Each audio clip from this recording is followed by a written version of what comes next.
Dito na kami guys sa Circular Quay or sa Harbor Bridge. Ayan.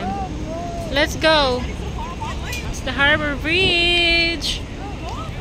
Look at the big cruise guys. Ayan o, nasa likod nga lang siya natatakpan. So Queen Elizabeth po siya. Cruise.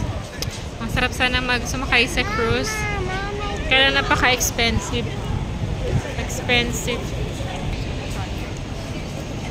There's another boat, baby.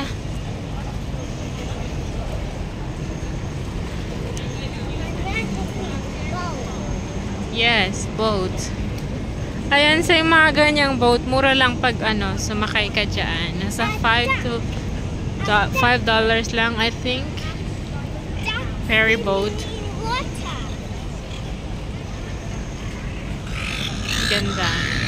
Ayan guys, yung Harbor Bridge. Kung naalala nyo guys, yung isang episode ng Resident Evil, dyan sila nag-shooting. Hindi ganang matao ngayong araw. Kasi Tuesday.